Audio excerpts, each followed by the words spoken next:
प्रेम प्रणाम नमस्कार। वैद्य अनिल शर्मा जी का एक प्रश्न और है। पता नहीं इन्होंने कब पूछा था। हो सकता है 2-4 साल हो गए हों या 2-3 साल हो गए हों, कम से कम मेरा ख्याल है, क्योंकि काफ़ी समय से बंद था मेरा लिखना बोलना। खैर, अब प्रश्न पर आते हैं कि मेरा एक प्यारा सा प्रश्न है आपसे। जो मैं ऐसा जानती, प्रीत किए दुख होए, नगर ढिंडोरा पीटती, प्रीत न करिए कोई। मीराबाई का एक प्रसिद्ध छंद है, प्रेम और प्रीत में दुख। जबकि मीराबाई तो प्रेम का पर्याय कही जाती है और मीरा का कृष्ण प्रेम तो साक्षी था, अर्थात कोई चाह नहीं थी। फिर मीराबाई ने ऐसा क्यों कहा? मैं आप में आचार्य रजनीश का सर्वोत्तम शिष्य देख रहा हूँ। कृपया तर्कपूर्ण उत्तर अवश्य दें। झीलों की नगरी उदयपुर राजस्थान में एक प्रोग्राम रखें। आचार्य रजनीश के कई शिष्य हैं। एक बेहतर समागम होगा होली पर मिलकर। गुरुदेव ने होली के त्योहारों को सभी में सर्वश्रेष्ठ कहा है। मैं कोई ज़्यादा अमीर पैसे वाला नहीं हूँ, सिर्फ भाव है आपके प्रति। शेष परमात्मा और सभी मिलकर व्यवस्था करेंगे। पुनः राजस्थानी गीत है स्वागत का, केसरिया बालम आओ नी पधारो म्हारे देश, रे पधारो म्हारे देश। आत्मिक श्रद्धेय प्रेम नमन अनंत ओशो और वैद्य अनिल शर्मा जी, बहुत बहुत आभार, प्रेम प्रणाम। आपका भाव बड़ा विधायक भाव से निमंत्रण दे रहे हैं आप। अगर मैं भारत में होता तो अभी तक तो जरूर ही चक्कर लग गया होता और हमने आपके उदयपुर की झील के चक्कर लगाए होते। अगर स्नान का मौका मिलता, वहाँ व्यवस्था होती तो डुबकी भी लगा ली होती। खैर, ये तो भावना की बात है, लेकिन वो सीन मेरी नज़र में घूम गया उदयपुर का। और राजस्थान में और भी जगह देखा है, कहना चाहिए पुष्कर का भी मुझे याद है। अज्ञातवास में पुष्कर भी गया था, माँ की झील में। तो बहुत सारी बातें आपने एक साथ पूछी है। और ये देखिए आजकल ये तो ऐसा है अनिल शर्मा जी कि मीराबाई कहाँ और कहाँ हमारी कहाँ पहुँच है। वो एक भावना की भक्ति की ऐसी अभिव्यक्ति है बेजोड़ कि इतना प्रेम, इतनी प्रगाढ़ श्रद्धा, इतना समर्पण सिर्फ स्त्री में ही हो सकता है। पुरुष के अंदर तो अहंकार है, क्योंकि वो ध्यान साधना तप जप। खैर, मैं क्या कहूँ कि आपने कहा है कि मेरा एक प्रश्न है कि मीरा का एक प्रश्न, प्रेम और प्रीत में दुख। जबकि मीराबाई तो प्रेम का पर्याय कही जाती है और मीरा का कृष्ण प्रेम तो साक्षी। नहीं, यहाँ तो बात साक्षी की नहीं होती, भाव में तो डूबा जाता है ना। साक्षी तो बिल्कुल भाव के पार की अवस्था है। हाँ, सुख दुख को देखता है साक्षी। ऐसा नहीं कि वो देखता है, उसका स्वभाव है सिर्फ देखना। जब तक प्रयोग ना करो तब तक ये बात पल्ले नहीं पड़ती। लेकिन उसके पीछे, उसके पहले अगर भावनात्मक व्यक्ति रहा है, बुद्धिमान नहीं, तर्क संगत नहीं, तो इसमें मीरा में तर्क तो नहीं है, प्रेम है। इसलिए आपने लिखा है कि मीरा का तो प्रेम का पर्याय कही जाती है। प्रेम ही है मीरा, लेकिन स्त्री है। अब मैं कैसे कहूँ कि वो जो मैं ऐसा जानती प्रीत की ये दुख होए, ये उस क्षण कहा होगा, उस भाव दशा में कहा होगा जब उस अपने भाव समाधि में नहीं होगी। जैसे वो शो उदाहरण देते हैं ना रामकृष्ण परमहंस का, आपने भी सुना होगा। अगर ओशो की जबानी नहीं सुनी होगी तो आपने कहीं पढ़ा होगा या आप सुनना कभी, कि जब रामकृष्ण परमहंस समाधि में होते थे तो घंटों चले जाते थे। ओशो ने कहा 2-2 दिन चले जाते थे, एक बार तो शायद 6 दिन चले गए थे समाधि में। एकदम शरीर मृत हो जाता था और अपने या कभी भक्ति में डूब जाते थे तो आंखों से धार भरी खूब। और नाच रहे हैं तो नाचना रोना हंसना गाना ये भक्ति के भाव के लक्षण हैं। लेकिन जब वो उस मस्ती से, उस आनंद से बाहर आते थे तो वो दुखी होते थे कि क्यों वापस संसार में आ गया मैं। ओशो ने इस पर चर्चा की है कि उस भाव दशा में ऐसा लगता है कि अब बस इसी में हम डूबे रहे 24 घंटे सतत। लेकिन जब तक शरीर है तब तक तो शरीर की तो सीमा है, भूख भी है, प्यास भी है।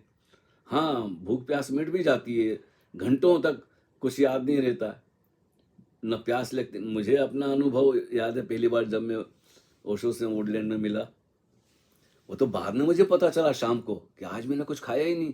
दो या तीन बार मैंने मौसम्बी का जूस पी लिया दिन में जाके, भूख ही नहीं लगी। ऐसा नहीं कि शरीर को नहीं लगी होगी, लेकिन शायद मैं ध्यान ही नहीं गया मेरा। तो ऐसा कई लोगों के साथ होता है। प्रेम के गहन क्षणों में भूख प्यास विदा हो जाती है, अंदर से भराव आ जाता है ना प्रेम का। तो ऐसे क्षण आए होंगे मीरा के उसमें। और फिर स्थिति तो एक ढंग से कहा जाए कि अगर उसको समाधि की और वो भाव समाधि की झलक न मिली हो तो फिर पजेसिवनेस तो होती है। एक पर मेरे तो गिरधर गोपाल दूसरा ना कोई, जाके सर मोर मुकुट मेरो पति सोए। तो भाई अब वो तो अब, लेकिन कृष्ण को तो प्रेम करने वाले लाखों, हजारों, लाखों कह सकते हैं हम तो। वो भी जब कृष्ण मौजूद थे उस समय भी बहुत प्रेम करते। हमने सुना है भाई कि रासलीला होती, गोपियां होती थी, बहुत सारे ये कहते हैं प्रतीकात्मक बातें हैं। वैसे हम अपने अनुभव से कहें कि भाई ओशो के भी हम सब गोपियां हैं, क्योंकि जब उनके सामने उठते बैठते थे तो हमें अपना भाव ही नहीं होता था कि हम पुरुष हैं कि स्त्री हैं। प्रेम तो दोनों के पार होता है। जब शरीर से तादाद में होता है तो फिर हम कहते हैं पुरुष का प्रेम, स्त्री का प्रेम, लेकिन प्रेम तो प्रेम है। दूसरे के प्रति इतने समर्पित हो जाना कि अपने अहंकार को, अपने मैं भाव को एकदम से मतलब वहाँ उपस्थित ही नहीं होता है। वो ऐसा भी नहीं कि त्याग करना पड़ता है, वो होता ही नहीं है। जैसे प्रकाश की उपस्थिति में अंधकार विदा हो जाता है, तो आप तो ऐसा करें ये बातें इतनी ऊंचाई की है। मुझे भी मीरा के भजन बहुत प्यारे हैं, और खासकर वाणी जयराम ने जो गाए हैं और लता जी ने जो गाए हैं। और ये बहुत पुराना, अब तो वो बरसों हो गए उस गीत को सुने हुए भी। भजन है क्या कि 56 कोटि जना पधार्या दूल्हो। अरे अब अगर मैंने इस पर अगर थोड़ा विचार किया होता और इसकी तैयारी की होती आपके प्रश्न का उत्तर देने की, तो मैं कुछ कविताएं भी, कुछ गीत भी इकट्ठे कर लिया होता। लेकिन क्या है कि आजकल वो सब बातें नहीं है। अभी सोचा भी नहीं था कि आज दे दूंगा, क्योंकि पहले मैं 2 प्रश्नों में बोल चुका। तो ऐसा है कि मीरा के वचनों पर, भजनों पर, गीतों पर ओशो ने 2 पुस्तक दी है। और अब उनके पुस्तक के नाम भी देखो, मेरे पास किताब पड़ी है तो आपको मिल जाएंगे जरूर। तो उसके ऊपर आप, मैंने राम रतन धन पायो और झुकाई बदरिया सावन की। मैंने 20 प्रवचन है, 10-10 प्रवचन है एक पुस्तक में। इसमें बहुत शायरी की है, उर्दू की शायरी भर दी है ओशो ने बीच में मीरा के। तो ऐसा है कि भक्ति भाव का रस हमने भी चखा है, हम भी नाचे हैं, हम भी खूब रोए हैं। और अभी भी कभी कभी आना जाता, आंखें छलक पड़ती है जब ओशो ध्यान में आते हैं। उनका आना और उनका आके बैठना और देखना, मतलब एक एक मुद्रा उनकी इतनी प्यारी होती है। वहाँ जागृति, वहाँ सघनता, वर्तमान में उनका पूरा उपस्थित होना, ये सब हमने ओशो को तुम्हें देखकर जो जाना, नहीं मुश्किल उसे भुलाना। यही तो दर्शन का होता है ना, कि वचनों से, बातों से सीखा जाता है, लेकिन जो सदगुरु को देखकर आमने सामने, जब वो एक गीत है हमारा, मेरी एक गजल है कि तुमसे नजर मिली अपनी खबर मिली। अरे आज ही इस गीत की चर्चा हुई, किसी ने हमें, हमारे गोपाल भारती जी ने, ये गोपाल दत्त भारती जो स्वामी जी हैं नांदेड़ के, वहाँ के अजंता एलोरा कम्युन के, उन्होंने मुझे एक गीत भेजा। तो मैंने देखा ही नहीं पहले तो क्योंकि बहुत सारे लोग बहुत कुछ भेज देते हैं, तो मेरा ध्यान ही नहीं गया, मैं बिजी था अपने कहीं शॉपिंग वगैरह में गया। शाम को घर आया तो उनका फ़ोन आया अमेरिका से स्वामी जी मैंने आपको वो भजन भेजा, आपने देखा? मैं बोला नहीं। नहीं आप देखिए, आपका गीत है, किसी ने गाया है, लेकिन आपका नाम नहीं लिया। तो मैं बोला स्वामी जी मैंने तो शेयर कर दिया जो कुछ है फेसबुक पे या यूट्यूब पे, और मैं तो मुशायरों में सुना देता था, रेडियो पे सुनाया करता था किसी ज़माने में, सब आना जाना बंद हो गया। तो अब जो फेसबुक पे है उसको अगर लेके कोई गाता है तो मैं क्या करूं? मैंने कोई हर एक कविता के पीछे, गीत के पीछे कॉपीराइट तो लगाया नहीं। ये तो प्रेम का भाव का मतलब है, संबंध है। अब उसने नहीं लिया नाम तो मैं क्या करूं? मैं तो उनको जानता भी नहीं। बोले वो तो पता नहीं अमेरिका में या कनाडा में है कोई, उनका नाम भी मुझे याद नहीं है। तो उन्होंने गाया है, आप ज़रूर देखें। तो मैंने देखा जी, उन्होंने बताया तो यही था, यही गज़ल थी मेरी। तुमसे नज़र मिली, अपनी खबर मिली। ये तो बिल्कुल व्यक्तिगत मामला है इस, कि जब दो लोगों के, प्रेमी की और प्रेमिका की आंखें मिलती है तो कुछ होता है ना, खबर मिलती है। पुकारो मुझे नाम लेकर पुकारो, मुझे तुमसे अपनी खबर मिल रही है। हाँ देखो ये मुकेश का गीत है, मतलब साधारण सा गीत में हमें कितनी गहरी बात हो गई है। पुकारो मुझे नाम लेकर पुकारो, मुझे तुमसे अपनी खबर मिल रही है। तो अपना पता लगाने के लिए भी दूसरे की आंख में, जब सदगुरु की आंख में पहली बार आंखें मिली तब पता चला कि कुछ है मेरे भीतर जिसके प्रति मैं सचेत नहीं था, मुझे पता नहीं था। बस पल भर की में सारी बात राज खुल जाते हैं, ना शब्द होते हैं ना कुछ होता है, साक्षात्कार जिसे कहना चाहिए ना स्वयं का, जहाँ मैं भाव भी नहीं होता है। तो ये व्यक्तिगत बात है कि तुमसे नज़र मिली, अपनी खबर मिली, हम ढूंढते कहाँ थे, मंजिल किधर मिली। इंसान कहाँ कहाँ नहीं ढूंढता है, मंदिर मस्जिद गुरुद्वारे चर्च, कोई मज़ारों पे, कोई दरगाहों पे भिखमंगापन है, वो मांगते रहते हैं लोग, उसी में वो जिंदगी बीत जाती है। और कोई ओशो जैसा सदगुरु तो बड़ी मुश्किल से आता है जो बोलता है कि कहीं और जाने की ज़रूरत नहीं, तुम्हें अपने अंदर टटोलना है, अपने माँ ही टटोल, अपने भीतर ही। एक बार आंख बंद करके या आंख खोल के सवाल ही नहीं है, क्योंकि वो अंदर भी है और बाहर भी है, वो दो नहीं है, द्वैत के द्वंद्व के बाहर है। देरो हरम में जिसको मैं ढूंढता फिरा, मौजूदगी में तेरी उसकी डगर मिली। अब ये जो हमारे सन्यासी मित्र हैं उन्होंने ये गजल गाई है, इसमें कुछ जोड़ भी दिया उन्होंने, लेकिन दो चार शेर इसमें से ले ली है। हेरा हूं देखकर मैं पल पल बदलता जीवन, पर जो कभी ना बदले उससे नजर मिली। ये उन्होंने पंक्तियां ली है, आगे की पंक्तियां ली हैं। तो क्या है कि फिर उन्होंने कुछ अपनी तरफ से भी जोड़ दिया। तो अब क्या फर्क पड़ता है, मेरा नाम लिया ना लिया, मैं कब तक रहूंगा। ओशो के वचन है, कितने लोग दोहराते हैं, और कई लोग तो उनका बिल्कुल नाम भी नहीं लेते। वो तथाकथित गुरु हैं बहुत सारे भारत में, विदेशों में भी, ऐसा नहीं कि सिर्फ भारत में होता है।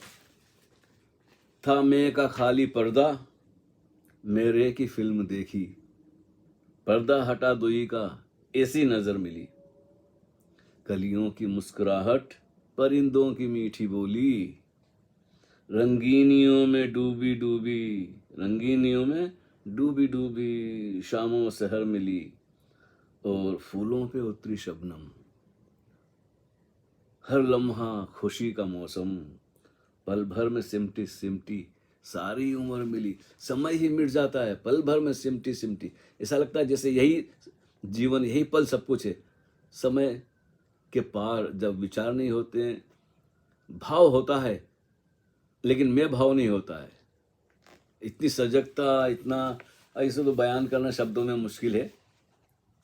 तो हेरा हूं देखकर मैं पल पल बदलता जीवन, पर जो कभी ना बदले उससे नजर मिली। तो क्या है जो हमारे अंदर बदलता नहीं है? शरीर है, बचपन से हम इसे देखते आए हैं। कितने चेहरे बदले हैं, अभी जो मेरा चेहरा आप देख रहे हैं, या आप अपना चेहरा देखें। आप अनिल शर्मा जी वैद्य, आप वैद्य भी हैं, देखिए ना ये अनिल शर्मा जी। तो आप अपने एल्बम में देखें आप कितनी साल की उम्र है आपकी, और आपने कब से आपको होश आया है कि ये आपका चेहरा है। 1 महीने के थे, 6 महीने के थे, साल भर के थे, तब तो आपको पता नहीं था कि आपका चेहरा है। सामने अगर दर्पण भी कोई कर देता तो बच्चा बड़ा क्यूरियस होके देखता है, बड़ा कौतूहल होता है। आईने के सामने देख के तो घूम के पीछे से देखना चाहता है कि कोई ये इसके पीछे से जो देख रहा है। तो कभी कभी बड़ी हैरानी होती है ऐसे वीडियो देख के। छोटा सा बच्चा है तो हमें कब पता चलता है कि ये चेहरा मेरा है? वक्त लगता है, समय लगता है। फिर जब पता चल जाता है ये मेरा चेहरा है स्कूल के ज़माने का, फिर उससे बड़े हुए, चेहरा तो रोज़ बदल जाता है। हर साल अगर आपने एल्बम देखेंगे तो अगर आप अभी 40 साल के हैं, 35 साल के हैं, तो कितने चेहरे बदले, और आने वाले 50 साल में कितने चेहरे बदल जाएंगे। तो कौन सा चेहरा आपका है? नहीं, सब चेहरे आपके लगते हैं, आपको मिले हैं, आए हैं और गए हैं, लेकिन एक भी चेहरा आपका नहीं है और सभी चेहरे आपके हैं। ऐसा भी कह सकते हैं भाई सभी चेहरे आपके हैं, लेकिन वो उस वक्त का चेहरा था, ये उस वक्त का चेहरा था, और ये इस वक्त का चेहरा है। जैसे पेड़ होता है, हर मौसम में बदलता है उसका रंग रूप, पत्ते आते हैं, अंकुरित होते हैं, फल आते हैं, फूल आते हैं, फिर सब पतझड़ आता है, सब श्रृंगार लुट जाता है, नग्न हो जाता है, निर्वस्त्र हो जाता है पेड़। मैं ऐसे पेड़ों की बहुत सारी तस्वीरें लेता हूँ कभी कभी। आजकल मैंने रील पर भी शेयर करना शुरू कर दिया, क्योंकि लोगों के पास इतना वक्त नहीं है कि वो आधा घंटा बातें सुने। जिनको रुचि आती है उनकी बात अलग है, लेकिन ज़्यादातर लोग तो उनकी सीमा होती है 2-5 मिनट की। तो ऐसा है, मीरा के बारे में आपने सुना है। तो मीरा एक वो है कि मैं गारंटी से तो नहीं कह सकता, लेकिन हाँ ऐसे क्षण भी आते होंगे जब वो भाव समाधि में नहीं रहती होगी, तो ऐसा लगता है कि वो कृष्ण मुझसे दूर हैं, इसलिए मिलने की आकांक्षा, अभिप्सा बड़ी गहन होती है। तो उसमें उसकी आंख से आंसू भर जाते हैं। हमारे तो सामने ओशो बैठे थे और हमारी आंख से आंसू आते थे, प्रेम के आंसू, अहोभाव के आंसू, कि भाई तुम्हें देखा, अरे ये भी क्या बड़ा भाग्य, सौभाग्य है कि हमने एक बुद्ध पुरुष को चलते फिरते बात करते देखा, उससे सांस लेते देखा, उसकी आंखों से करुणा, सजगता, जिसको कहना चाहिए ना अवेयरनेस, पहली बार देखी कि ऐसा होता है। तो मीरा ने तो कृष्ण को साक्षात नहीं देखा था, बस मन की आंखों से, अंतरतम की आंखों से उनका वो मोर मुकुट का और जो पीताम्बर पहने हैं, तो उन्होंने बड़ी चर्चा की है। और मुझे आगे सारे मीरा के भजन तो नहीं याद हैं।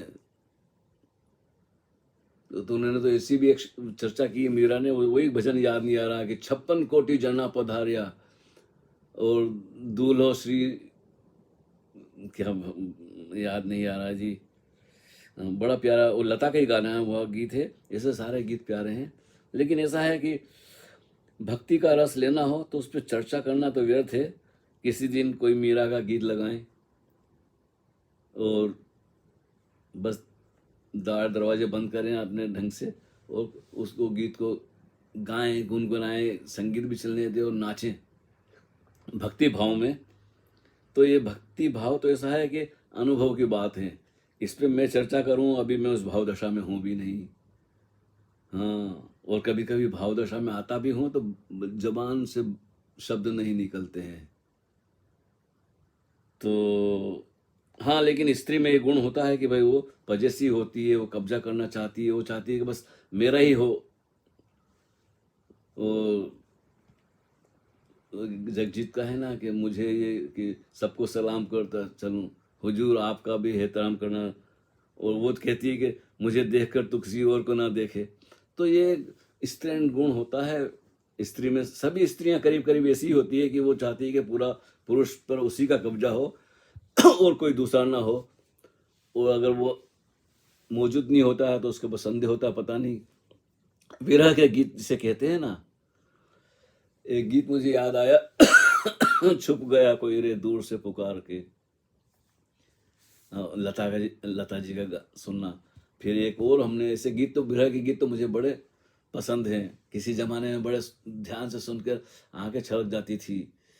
और वो है कि हमने चाहा मगर कह ना पाए, प्यार की दास्तां उनके आगे। ये भी लता का ही गए था या आशा का पता नहीं है। हमने चाहा मगर कह ना पाए, प्यार की दास्तां उनके आगे। तो अब पूरे पूरे किसी जमाने में पूरे गीत याद होते थे, अब नहीं रहे, क्योंकि धीरे धीरे अब इच्छा भी भर गई। अब पहले तो कैसेट कहाँ कहाँ से ढूंढ के लाते थे और बड़ा संभाल के रखते थे, एक एक गाने का नाम लिखते थे और उसको घुमाते थे कैसेट को, कहाँ है आगे पीछे करके वो गाना ढूंढ के फिर सुनते थे।